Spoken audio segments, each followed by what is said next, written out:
Hi, my name is Colleen. I want to start off by saying that I think there is definitely a lot of tension caused by deeply rooted beliefs in religion and the rights of others.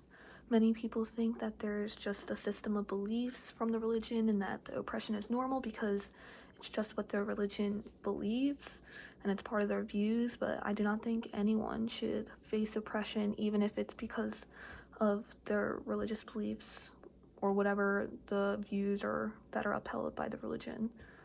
After reading this week's materials and watching the videos, I saw many examples and was educated more of the topic of oppression in religious organizations. And the first example I saw were uh, the Satanist organization and their beliefs were oppressed by both the state and by Christians and Christianity. Most of the Satanists didn't even believe in Satan or view Satan as their god. It was more of a way to separate themselves from traditional religion and good and evil. And because they were just different from Christianity and believing in God, they were oppressed. And not only were they oppressed by Christians, but they were oppressed by the state, who refused to let them have gatherings and who also refused to let them have a statue when they had the Ten Commandments statue on state property.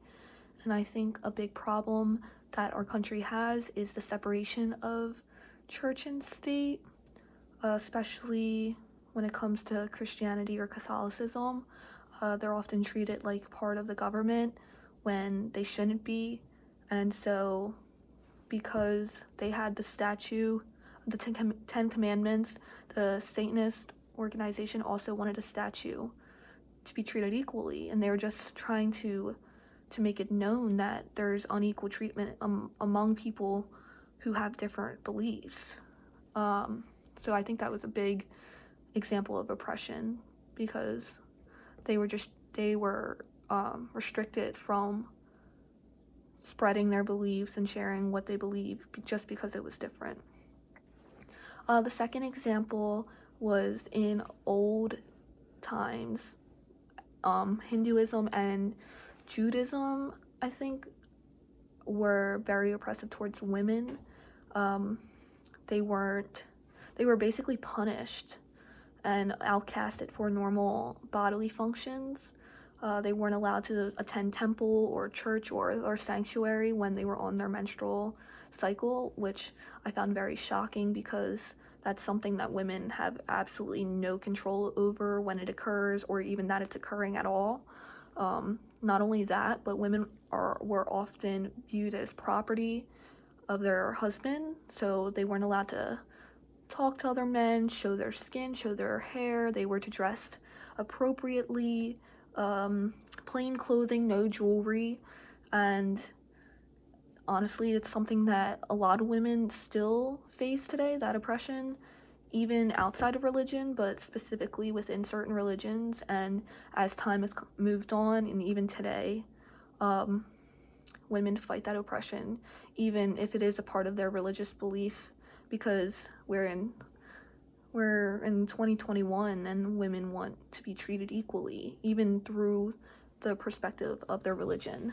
And the last example I had was about cults and how cults can be oppressive towards people because the leaders can be very charismatic and very persuasive and can brainwash people and separate them from their true life and who really cares about them.